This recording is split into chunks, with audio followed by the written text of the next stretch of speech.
What's going on, everybody? I wanted to try to just do this real quick. I have scrims in a couple of minutes, so it's going to kind of be a little bit of a crash course. But I thought it would be helpful, and I talked to some people that said, maybe I should make a video about the current SMITE meta. This is SMITE 2 meta. This is OB16. So Janus just got released. And so this is just kind of like going to be just a general like support character meta breakdown, items, how to build, and then just some other things that I kind of want to explain or I'm interested in. So I guess first, this is just kind of like a general tier list. Not everything here is like set in stone. But I think generally just the things to notice on the gods that are good. The majority of these gods in the top row, or like the top two rows, all have heals.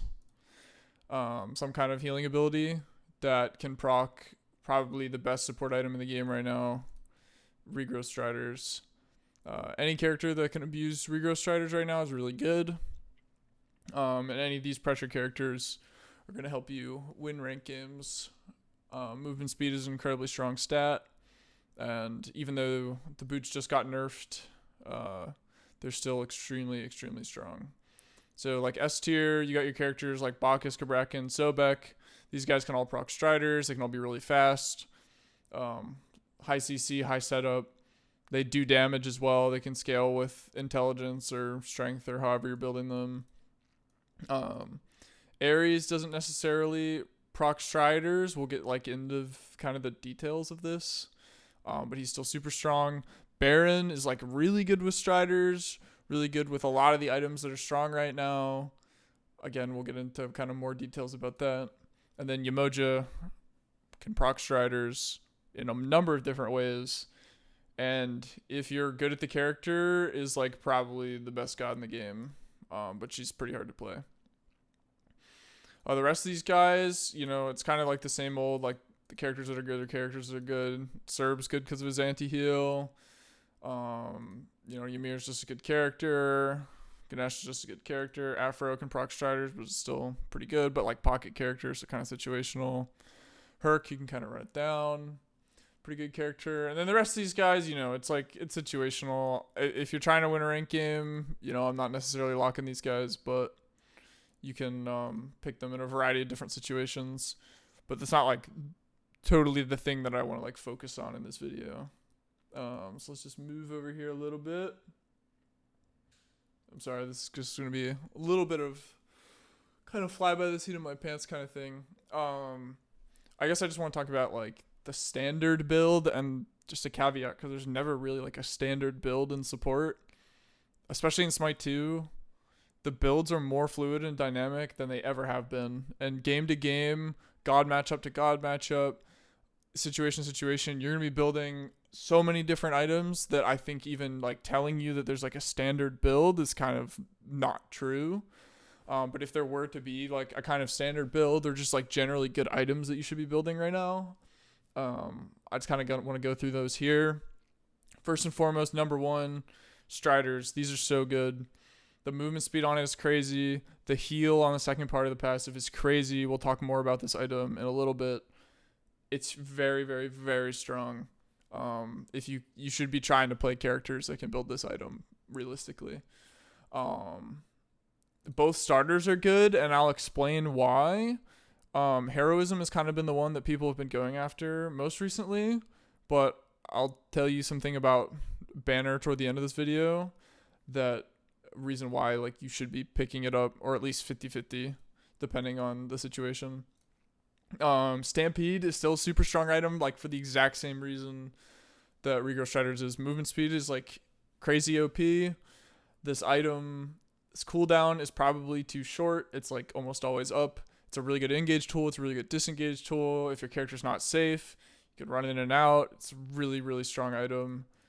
So these two are both FISD items. You do have to be careful like building these in games, like if they have, high magic damage or whatever. But generally, I don't think it's like totally troll to just build these two items first. But sometimes, you may need to change this build order up. This isn't like a set build or anything really. It's just more of generally good items. Yogis is still like a super strong item. Health regen is like a ridiculously strong stat. This item has like a ton of health regen, a ton of health, a ton of mana regen, a ton of mana, and additionally the passive where you're healing 0.5% every second. This item will make you unkillable. You're just gonna be healing so much, and there's no like anti-heal in the game to stop the passive. Anti-heal didn't stop regen anyway. So this item's still really strong, make you really tanky. You just got to be careful because it doesn't have prots and it doesn't have cooldown. So you got to, kind of line up where you need certain items in the build or in your game, whatever you're doing. For the magic D items, I just kind of want to go like in a vertical line here, just talking about it a little bit. I think Genji's is kind of like the king right now. It's got like 50 magic prots. It's got a lot of mana. It's got cooldown. It's got kind of everything you want in an item, and it's got a good passive. 2, where you're taking cooldown off of your abilities if you get hit with magic damage. So it's pretty good. I would say it's equally as good as Onis though. If you are in a situation where you think you should be building Onis instead, getting the mitts online, it's still a really good magic D item, and it's got health on it. It's got everything you would want. These items are like super strong. I'd probably build one of these every game, unless if you're building Ancile maybe. Ancile is like another really strong magic D item right now. It has a lot of defense on it. Like it's got a lot of prots on it, but additionally the active on it is kind of sleeper strong, and I don't think enough people are building this item. There's a ton of characters that abuse it really well. One example being like Baron Samdi on his ult. If you pop this before you ult, you can hit so many people with the active and silence them for whatever it is, 1.5 seconds. It's just like a crazy long silence, and if you play a character like that, you can hit multiple people. They can't use their CC immune ultimate before you suck them in and stun them. It's just like a really strong item that I think you should consider building right now. And then like after these items, you kind of have like the dual prot items that are really good. So you have these two down here. Freya's Tears is just like a ton of cooldown. It's got a good passive. This is like a good tanky cooldown item that you should probably be building most games. It's pretty easy to fit into almost any build.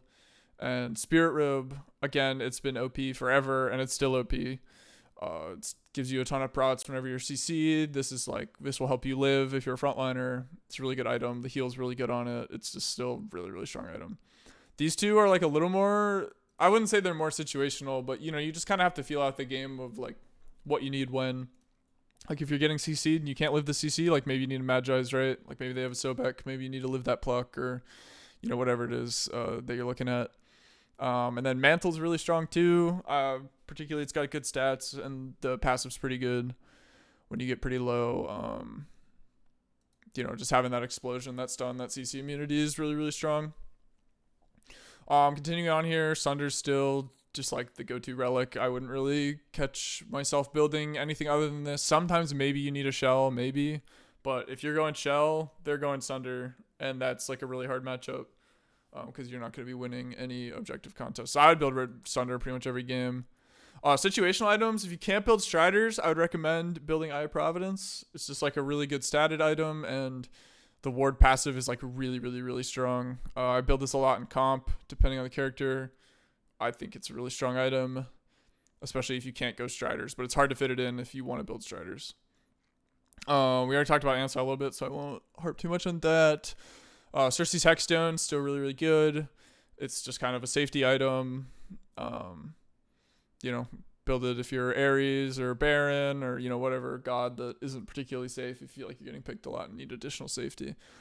These other items, just generally good situational items. You only build them when the other team has something that would encourage you to build them. If they have a lot of shields, Erosion's still really strong item, really good. If they have crits, Spectral's really good. Again, if they have crit, or if you need more FizzD, the problem is like there's already a lot of really good FizzD items in these two, so you don't want to go too crazy. But Height of the Nemean's still a really good FizzD item, really strong against auto attackers. And Talisman of Purification, if they have a character, maybe like a Kate ult or something, or like Ares ult, something really telegraphed that you would want to team beads. I would consider going this item. Okay, so just kind of continuing where we left off here. Regrowth Striders.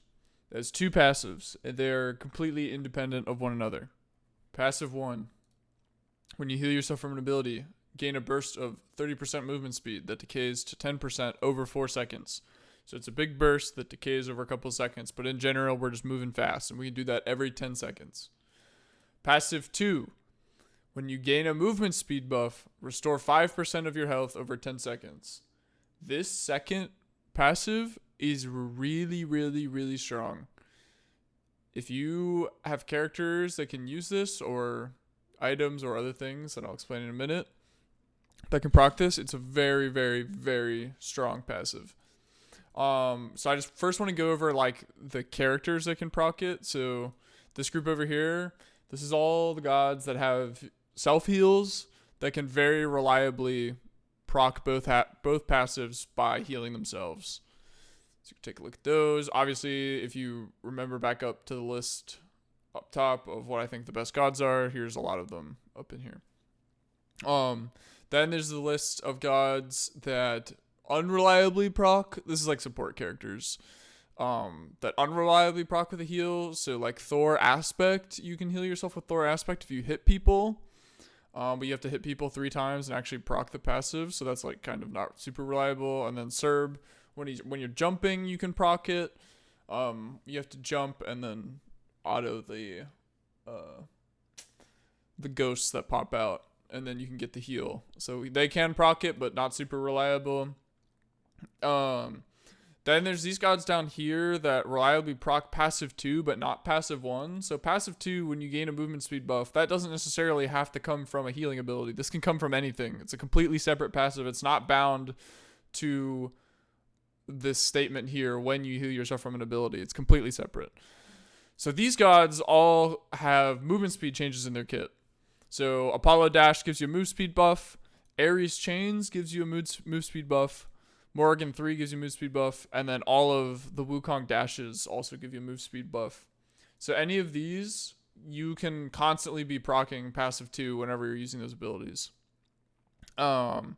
And then these gods over here are the gods that can't proc Striders. Some of them can, like for example, like Athena on her ultimate gets move speed. Odin with his ultimate or with his passive gets move speed. Khepri gets move speed on his ult. Ganesh Aspect on his 2 gets move speed. But like realistically, we're not like building that item for this, right? This just isn't like a way to constant proc it. This is like really good out and in combat healing. If we can do that, and we can't really do that reliably with these characters, so I would shy away on these characters. And then just going down, just kind of to clarify, how everything works. Passive 1's movement speed buff triggers passive 2's heal. So basically, when you gain a burst of move speed in passive 1, that move speed coming from your first heal will give you an additional heal. We'll give you a passive 2's heal. Passive 2 heal does not trigger on passive 1's move speed buff. Only ability healing, right? So you can't just get healed by this and then get a burst of move speed. You have to actually use an ability to get the move speed. Then we've got passive 2 triggers from move speed buffs and then this is where we'll go into some of this. Abilities and items like Stampede. So again, abilities like this to change your move speed. Items like Stampede. And then there's another big one that I'll reveal here in a second. Leaving Fountain or picking up a yellow buff. Any of these things will proc passive 2 and give you the heal. Now the big thing that's like super OP that you gotta know, deity level strat here, is Warflag and Warbanner.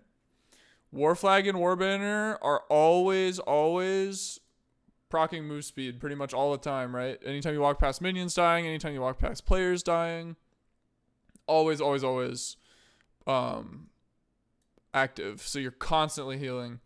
So these 2 items together are really, really, really strong. You can basically go Striders on any character as long as you build Warflag. Obviously, you're not getting the move speed, but you're getting the constant healing, and that's the thing that's really, really strong. And then let's just go real quick and just show some examples in game, just to kind of give you the right idea. So we're in jungle practice, we're on Ares, and we have Striders. So we'll just do a couple examples. First, we'll just pick up speed buff. You can see that changes it, that procs the heal. So every time this will just refresh to 10 whenever I do something new that procs it. Stampede procs it. See, change of move speed, regrowth Striders. And then my 1 will proc it if I hit with my 1. So you can see it refresh there, and it refreshes for every chain you hit. So again, you can refresh that really well. And then the last part that's really good, just prove it to you, that it procs with War Flag, War Banner. So let's damage these minions and then wait to get an assist on them. And then you'll see, boom, regrowth Striders, and it reprocs every single time minion dies. So I hope this is helpful. Hopefully some people learn some things, understand the support meta right now a little bit more. And if you want more stuff for this, for other patches, upcoming patches, let me know. Leave a like, leave a comment. Thanks, guys.